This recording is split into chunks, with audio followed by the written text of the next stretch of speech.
Welcome to the Real People, Real Business Show. My name is Stephanie Hayes, and I'm a business strategist and coach who loves to speak with like-minded entrepreneurs to share their real stories and the gritty details on building their businesses. On this show, you won't hear about the glamorized entrepreneurship journeys that you see online. You won't be told how to make 6 figures in 6 weeks. Instead, you can expect to hear real, vulnerable, and inspiring stories you can relate to that have helped create the foundation for each of our guests' businesses. Goodbye, boss babes. Hello, real-life entrepreneurs. Today, I'm so excited to welcome Kristen Zavo. Kristen is a career coach, keynote speaker, and author of the international best-selling Job Joy, Your Guide to Success, Meaning, and Happiness in Your Career. In her coaching practice, she works to help high-achieving professionals land jobs, launch businesses, and build careers that they love. Welcome to the show, Kristen, and thanks so much for taking the time to share your story today. Absolutely. Thank you so much for having me.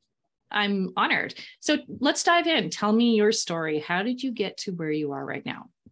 Yeah, so I think like many entrepreneurs, I got here through my own life experience and specific to my time in corporate.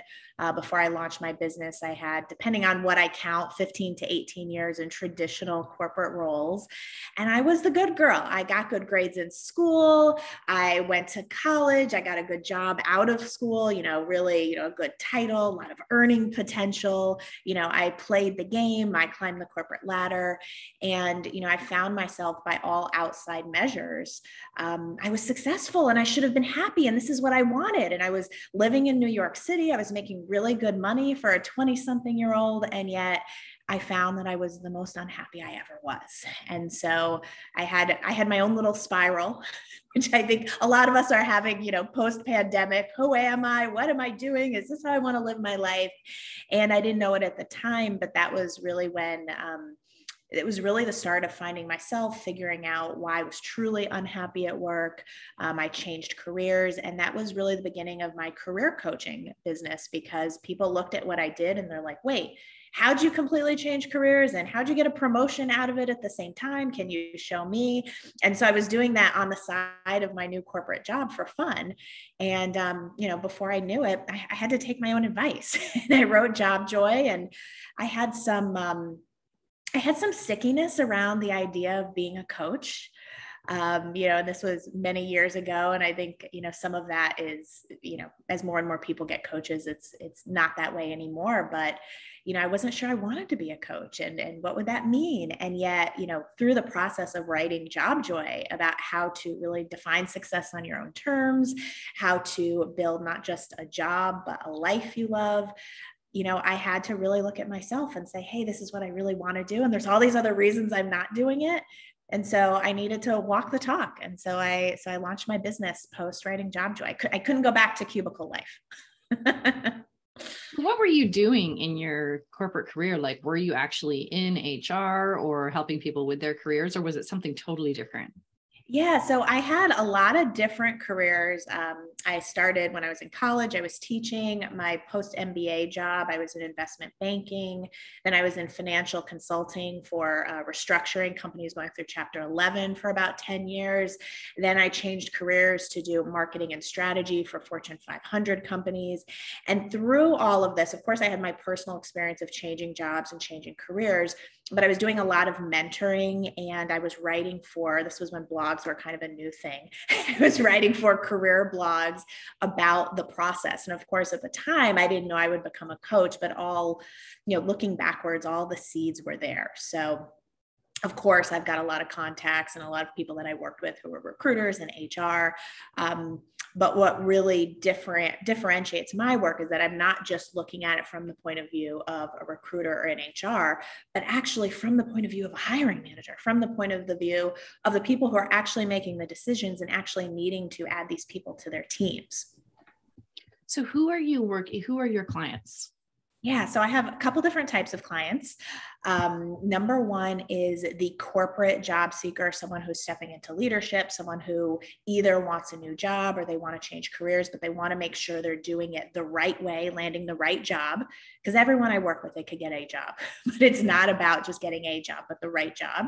So that would be number one. Number two, I work with people who have corporate backgrounds, but that are looking to either launch a side hustle or maybe even launch a full-time business. And then, of course, I have my corporate clients, which is more focused on employee retention, employee happiness, et cetera. So I have a philosophy that work is changing very dramatically since the pandemic. So do you have any sort of insight into that? Is that true? Are we looking at work differently than we did before? Absolutely. It would be crazy if an event like this did not change who we are, what our priorities are, and how we view work. So absolutely. And I'm seeing that on both sides. So from the side of the employee or the candidate, the past couple of years they've changed up our schedules. They've made us see perhaps something we weren't open to before because we were just so blindly following this idea. We get up, we get dressed, we get in put on our corporate face and our corporate hair and our corporate outfit, and we commute an hour to work where we spend the day, right, trying to get something done. Then we commute back and where we can actually do our work, right? And all of that has been challenged because it's been forced to be. In addition to that, we've had more time to really think about, is this what I want? And not just at work, but what do I want in my life? What are my priorities in life? And, the pandemic caused us all to kind of halt and have this time to reflect and really pause and say, is this what I want? Is this the way that I want to spend my days, right? Because how we spend our days, 8, 9, 10 hours a day, sometimes more for my clients, right? It's how we spend our lives. And so, employees are demanding more and they want more balance. And I'm talking to really high achieving, really high paid people who are even telling me if I have to sacrifice some income, I'm fine with that, but I'm no longer available for the hustle. I'm no longer available to be burnt out. I just talked to a man yesterday who is in the finance sector. And I said to him, how is the burnout affecting you? And I was expecting him to say, I'm tired, my health, my relationships. And he told me a month ago he had a heart attack, stress induced. And so he's taking a leave of absence to really reflect and say, do I even want to do this? So we have that from the employee side, which, as a holistic career coach, I love this. This is why I love what I do, not because I'm obsessed with LinkedIn or resumes, but because I'm obsessed with people coming back home to themselves and building a life on their own terms. And so we have that. And then we have how employers are reacting, right? And it's on both sides of the spectrum, right? We see the news reports of, companies saying, no, everyone has to come in. FaceTime is so important, right? And then the fight with the Gen Z and millennials, right? And then we have the other side where they're seeing how much more value they're able to get. They're saving money on offices. They're able to have a wider talent pool because they're not stuck, right, having to employ people in one city. So it's really great to see that, the market is changing on both sides. And at the same time, there's a lot of resistance to change, right? So it's of course. part of the process. Yeah. Yeah. All of a sudden you have a whole bunch of managers who are sitting there going, okay, I coasted by for a long time because I could see people sitting in their desks and that was good enough for me. And now I'm going to start to be accountable for being managed by objective, right? And by outcomes. And I think that's scary for a lot of people because they don't know how to manage in that way, right? They don't know that feels very fearful. It's so fearful. And, another big change in the workplace is just people taking, being their own self-advocate. And that's part of the rise I'm seeing in the entrepreneurs where they're like, hey, wait, I am slaving away. I am working so hard. And yet they would let me go in a second, right? What if I took half of that energy? Because everyone I work with, they're hard workers, they're high achievers, they care about their work, they care about their impact. What if they took even half of that time and energy and put it into their own thing? And so, that's how I'm seeing the rise of entrepreneurs, even if it's on the side to start. So it's, from my point of view, it's a lot of exciting things. It's a lot of alignment, and not to say that it's not, like I said, that it's not without the resistance and the hard conversations, but I think this is the direction we need to go. And also, see, I could go on and on forever about this, Stephanie. That's okay. Right? So could I. Yes. Okay, good. I think companies are being forced to see their employees as whole humans now. Yeah. It's not okay to compartmentalize anymore. It's not going to work, right? And those companies who aren't following that, they're going to suffer greatly. They're going to lose top talent. Yeah. Tell me a little bit about the process you go through with your clients when they come to you. Yeah. So first off, we really want to start with looking at where they're at And many times unwinding the trauma, being in survival mode. I used to always start with clarity, which is so important. And that's the next step. But after the past couple of years, we have to start with calming down the system, and not just mentally in our minds, but literally calming down our bodies. Because if we are in that survival mode, it doesn't matter if you have the perfect script, if you have the best clarity, right? You're going to self-sabotage. And it's very natural. So we start with, unwinding, really recovering from the burnout, really looking at how we got where we are. And then once we can calm down the system, once we can create a little bit of space mentally, emotionally, and physically, then we go into the clarity work. And so the clarity work is not just, what do I want this next job to be, but to be really honest with yourself. Who am I now? Right? The job you chose, or the major you chose in college, or the job you chose when you graduated college, it's probably not a fit for who you are now, right? What we want at 22 is different than 32, 42, 52. And really looking at, what is the season of my life? How have the past couple of years changed me? And what is the life I want to create? And based on that, what career or job will support that life? We're taught to do the opposite, right? You go to school, you get a good job, then you move there, then you build your life around that. And, in a lot of the work that I do with clients, it's actually doing the opposite. What do I want my life to be? And what is the career that will support that? So when we find that clarity, and we go a lot deeper, a lot more reflection, a lot more questions, but once we know where they want to go, then we use that as kind of our North Star. And that is how we position. If we're talking about a job seeker, that is how we position them as a candidate. If we're talking about an entrepreneur, that's how we position them as the best fit for whatever service they're offering. So in both cases, we really look at creating your story, which really connects you with where you are now, plus your past, plus your experience, plus your passions and skills, to where you want to go. And that positioning, right? Whether you're an entrepreneur or whether you're a job seeker, we really look at it as a marketing campaign, and we're marketing you. And that is the basis for all your assets. That is the basis for who you talk to, how you talk about them, how you talk about yourself. And then from there, we get more clarity, and we're working the process when we're having conversations. And so it's very similar paths for job seekers and entrepreneurs, but so important, because clarity doesn't just happen in our heads, right? Clarity happens through action and through conversation. And then, whether it's a job seeker or landing the job, then we negotiate. How do you get off on the right foot? With entrepreneurs, right? That process continues to evolve, right? That never stops. Yeah, no, I'm aware. Yes.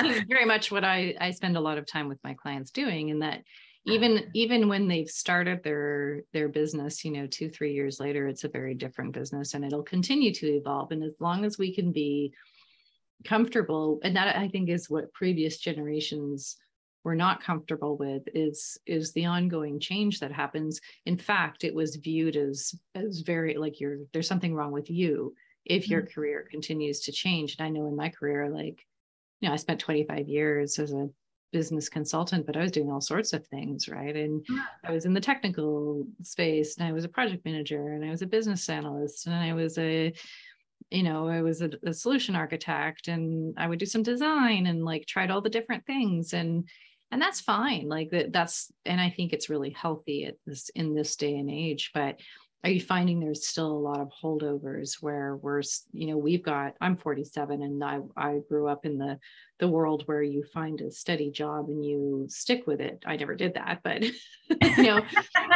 that was what we were taught.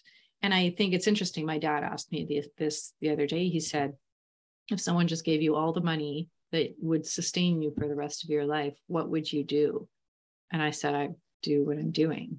And that's the key. That's when you know that you've kind of gotten there, but you've built a life where, you're kind of rooted in something, but you have the creativity to sort of move around that in a lot of different ways. And I think that that's what a lot of people are seeking, is a little bit of an anchor, but the creativity to be an owner of their work. Yes, absolutely. And accountability and ownership over what they're creating. Yeah. And you're the owner of your work, or the way I like to say it, you're the CEO of your career, whether you're an entrepreneur or whether you're an employee. And that mindset is so important. But yeah, I think there's still some residue of the old ways. But I'm seeing, more and more people are realizing that, and it's my opinion that it's not just better, but it's actually strange if your career doesn't evolve with you. We are growing, and our, each generation, right, is growing so much faster because we have access to so much more information, so much more support. Our careers have to keep up with us. Yeah, for sure. And I think that, I remember working in a union environment for a very brief period of time. And there couldn't be something more contrary to my value structure, but it was interesting being in there because you see this real tension that this organization, they're sort of pseudo public sector, but not really. And they wanted to attract really great young new talent, except the infrastructure of the business was rooted in tenure. And the people who they wanted to attract wanted to come in and have ownership and, the most responsibility you could throw at them as soon as possible. And that didn't work with the culture of the organization and the structure that they had put in place. No matter how well you did in your first year, you always got a mediocre review. And so they couldn't keep that kind of talent that they really wanted. And so they would hang on to the people that were really like anchors, that were just wanted to be there for the tenure, that just wanted the benefits and weren't interested in bettering themselves. So how much do you kind of run into that sort of that tension with, great employees who keep running into workplace cultures that don't support their desires? Yeah. I remember experiencing this myself in banking. And, even having a conversation with my boss, and I didn't start like on the cycle with everyone else. So I was, I don't know, like 4 months off, and he was putting me as though I had started a year before. And I'm like, wait, and we had this whole conversation of time spent versus performance, right? And in my mind, in my young, naive mind, right? Who cares if I started 4 months, later? I'm handling more accounts than everybody else. Right. And I'm doing it well. And I've got more industries than other people. And yet it was this old school, and of course, banking, right? This old school culture of, when you've hit these time milestones, and when that was the priority, as soon as I realized that, I knew I wouldn't last. And so to your point, I'm part of that group. And, of course I see that with my clients. And I think, really smart, high achievers, once they realize that, it's such a depressing fact, right? When you realize I took this job, they sold me on this, and I'm not willing to play the game, right? Because they all say, right, it's a meritocracy. No, it isn't. Right? I think the thing that people have to watch out for, because a lot of high achievers, they do have that imposter syndrome. Ironically, they have the most issues with confidence, right? We see studies. The smartest people have the most questions about their abilities. It makes no sense, but it's, the smarter you are, the more you don't know. And so we need to make sure that we don't take this misaligned culture that I would argue is focused on the wrong drivers, right, for promotions and all of that, that we don't take that as meaning something about us or our value.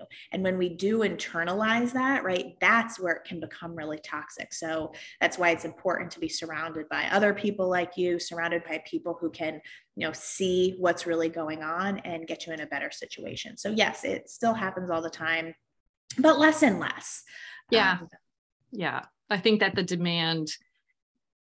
the people are speaking, so to speak. And, those, I think it's like dating. Actually, dating is going through a very similar sort of shift in did you see that article about men not finding? Yeah, let's not go down that rabbit hole. I have a lot to say on that particular subject, but women are waking up and realizing they don't need men. And so it's making it's forcing a big shift in old traditional roles. And I'll leave it at that. But I want to talk to you a little bit more about your business and what you're doing inside your business. So how are you finding clients? How are they kind of coming to you? Yeah, so referrals are a big piece of it.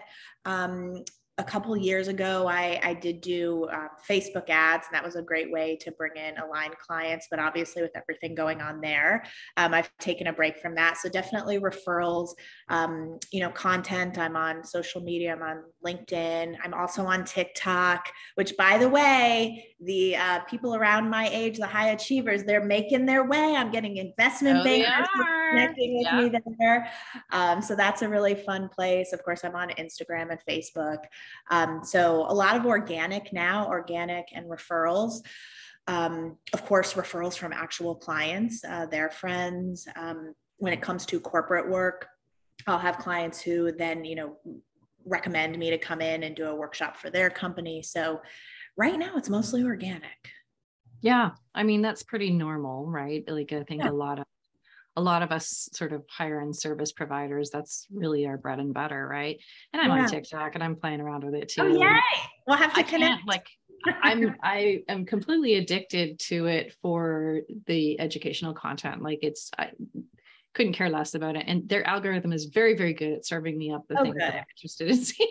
But it's also a study itself in super interesting dynamics and how many smart and creative people are out there that now have a platform. Yes. I love it. Good. So, and there's even a mix of people who have like regular jobs and they also have this entrepreneurial piece. So much fun. Right. There's one woman I somehow stumbled across, and she's a crisis communication expert. And that's what she does for a living. She just does her job, but she creates all this amazing content. And what a fantastic thing for building a personal brand. And I've always felt like, even if you're an employee, you do yourself a great service by building a personal brand. And I wondered if you could comment on that. Absolutely. So if we weren't talking about TikTok, I would say yes to all of this. Personal branding is actually how I changed careers. It's part of how I teach when I talk about positioning for both job seekers and entrepreneurs. The big asterisk when it comes to TikTok is TikTok has a lot of humor. There's a lot of sarcasm. And I'm seeing a lot of employees get in trouble, even get fired when they're showing anything that wouldn't make their company proud. So the big asterisk here, and this goes for all social media, of course, but TikTok seems to lend itself to getting people in trouble more than any other channel, right? Be sure that if your manager saw this post, if the CEO of your company saw it, that they would be okay. And it actually might be worth having a conversation. What is allowed and what isn't allowed, right? We remember years ago when Twitter was big. It's probably still big. I'm not a big Twitter person, but everyone would have, tweets are my own, not endorsed by my company, right? And really just being careful there, right? Because we'll see people making videos on the job and not putting their employer in the best light, or even joke things. Like, I have to say, it was a big joke where and we still see it, where employees will show that they're working from home, but they're not really working. They get online and they go take a shower, and I'm like, are you guys crazy? Like, even if it's a joke, even if it is a huge exaggeration, you want to work remotely, and yet you're putting out this content that, yes, it's getting likes, it's viral, but it's validating the fears of management, which is that when you're at home, you're not doing anything, right? And so to answer your question, personal branding is so important, but we need to be really intentional, really strategic, really smart about it. And also have a forward thinking perspective, right? Not just what am I doing now, but where do I want to go? And then having that inform what we post about. So let me back up a sec. So you kind of stumbled into being an entrepreneur because you had been speaking and writing and talking about your own experiences. And at some point in time, people started asking you for your help. Yep. And how long did that go on before you were like, you know what, this is a business? Let's see, it started around 2013. When I was writing and I quit my consulting job without another job lined up. People thought I was crazy. I remember my mom telling me, "We better not tell your dad. He might have a heart attack." So it started around then. And then I ultimately made the leap in late 2017 and went full time. So I had been doing it, but I was doing it in a safe way because I had, my corporate job, I had my paycheck. And at that point it was just fun. Yeah. And then, how did things change when you decided to go full time? In what way? They changed in all the ways, but. Well, you take that leap. That leap, and even just like mentally and emotionally, even if nothing has changed from one day to the next, all of a sudden there's this burden of responsibility, right? Yeah. So what did you do? Did you get to work? Did you start, thinking more about marketing? Like, what was that kind of transition like? Yeah. So, I had the book, which was a great place to start marketing wise. I had a background in more corporate marketing. In my last role, I had been doing marketing directly. I had also been doing more partnership, what we might call in the entrepreneurial world, like also affiliate type marketing. And so I had that corporate background. I also always had a personal passion for it. Before I got into finance and before I got my MBA in finance, I went to school for psychology and marketing. And a lot of what I do in my current job is psychology and marketing, even the way that I help people land jobs or build their businesses, right? We need to understand and really meet people where they're at, right? And have that marketing be that story, that message, et cetera. So that was something that luckily I had a personal interest and a personal passion in. The thing I needed to get good at was sales, because that was not something that felt fun to me. I had all these old ideas of what sales meant, and I didn't want to be like the slimy, used car salesman.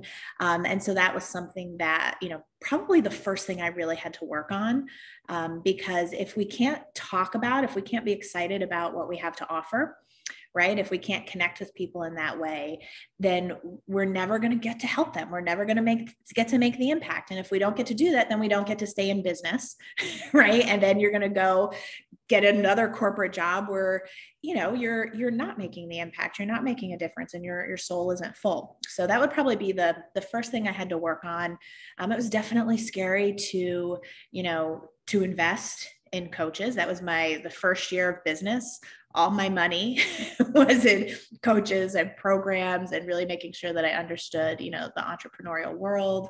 And I bet on myself, all that money that I made in consulting and that retirement funds, like that funded my business the first year. Absolutely. And that's scary too. But when I was looking at those big investments, I wanted to know that whether or not this worked out, that I had given it my all. Yeah. And that's what allowed me to make the scary investments, to do the scary things, to show up daily, even when I wasn't seeing the results yet. Yeah. Yeah, absolutely.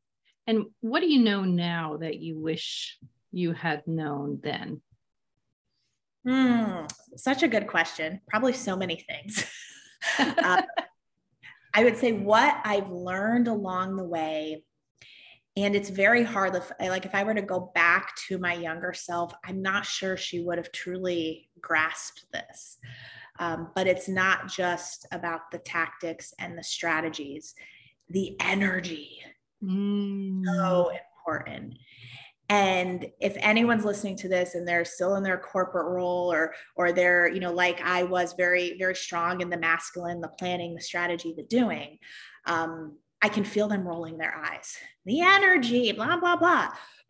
But finding, taking care of my energy, taking care of my well-being, the same task, if I am in a different headspace, right, can be so much harder and have so much less results, right, versus if I am in the right space. And so allowing for that flow, allowing for, some feminine leadership in addition to, the masculine pieces that we need. And not rolling your eyes at that, right? it's, I talk to my clients about this a lot is, if the reason that we do business model alignment is because if you don't have the right energy in your business, think about what that's going to mean for every day when you have to show up and you have to do the things.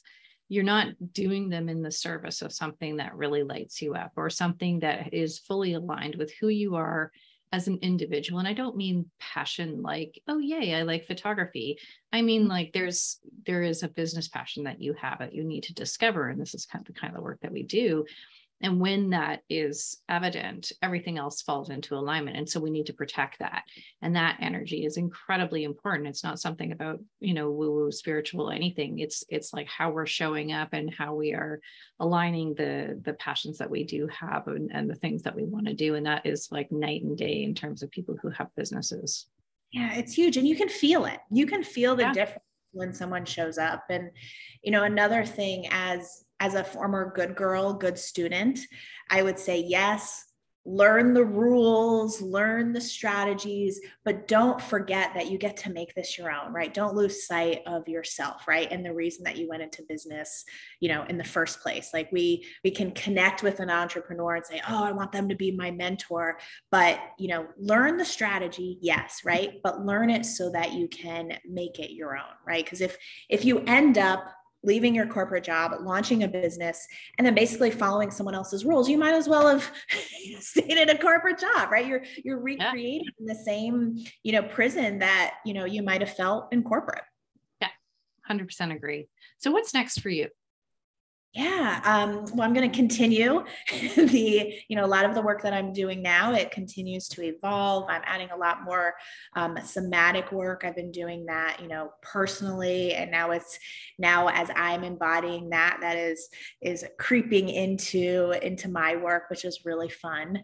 So many of my clients, they're really good. They're really strong in their heads, but we need to get into our bodies. Absolutely. 100%.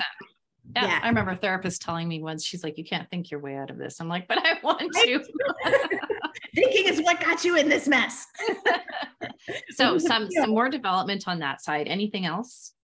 Yeah, I'm growing my corporate practice. I'm realizing as companies are, stepping up and evolving to employee demands, right, that there's more of a need for that.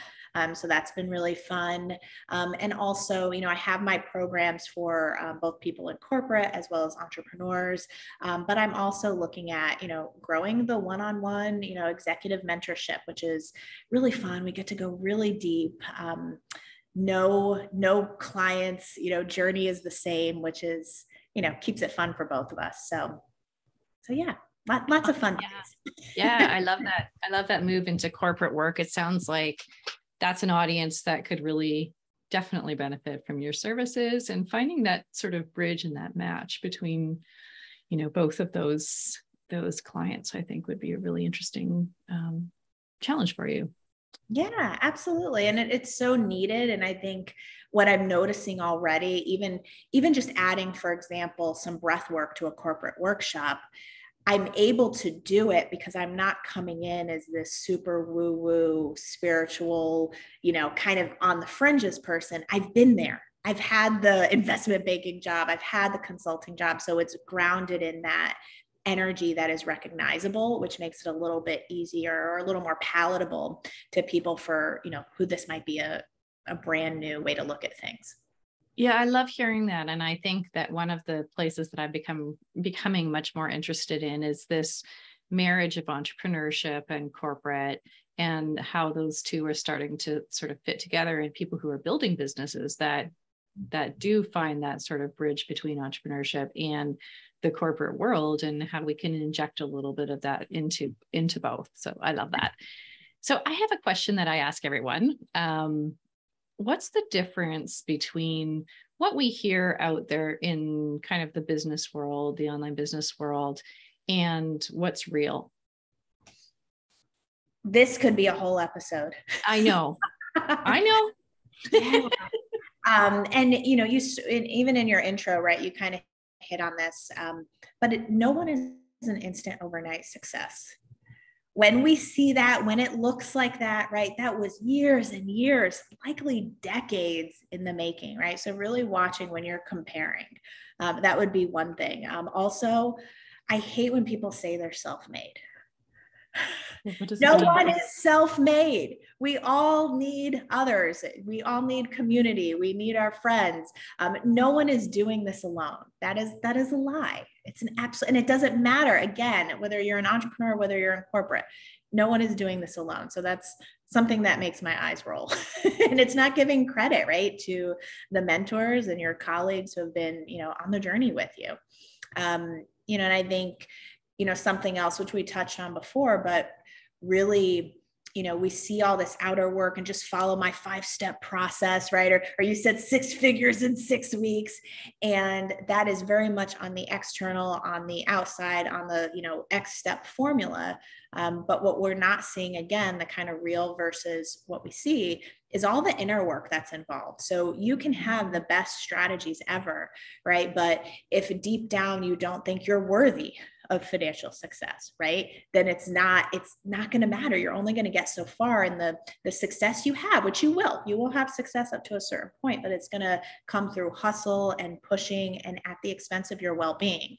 And so that can be a hard pill to swallow for some people, for sure. When, believe me, I've been in the case where I just tell me the formula, just tell me what to do, right? We've all been there. And yet, unfortunately, it's not just a formula, right? So it takes time, it takes community, and it takes a lot of inner work. Yeah, I wish more people would understand that. I'm a big proponent of what I call slow business. And it's like that sort of slow food movement, right? The nurturing and the nourishment really only comes from setting the expectation that things take time. They just do. And there is no magic pill. There is no 3 months goes by like this. Mm-hmm. And it takes a long time. A lot of people beat themselves up because it took them a long time, but that's just normal, right? Yeah. I'm glad you're normalizing that too. I'm trying. Okay, we're coming up on time. I want to thank you so much for taking the time to chat with me today. I love your business. I love your journey. Can you tell the listeners how they can find you? Yes, absolutely. So my website is findyourjobjoy.com. If you go to the courses section, you'll see the corporate track, you'll see the entrepreneur track. You can find me on LinkedIn, Kristen Zavo. If you're a TikTok person, my handle is findyourjobjoy, and everywhere else is just my name. Awesome. We'll put all the links in the show notes so you can find them, or if you're just listening, go search up Kristen. And we're going to wrap up this episode. I am so happy that we had the opportunity to chat with Kristen today, to hear more about how her business came to be, her experiences along the way, and what the future of her business entails. I'm so excited for you. And thanks for tuning into this episode of the Real People, Real Business Show, where we get the real entrepreneurial stories and journeys that you can relate to. The show notes, resources, and links from this episode are available on my website and social media platforms. And thank you so much for joining us today. If you have enjoyed today's content, I would love for you to give us a review on whatever platform you're on to help us share these genuine stories with an even bigger audience. Until next time, keep building, keep dreaming, and keep being real.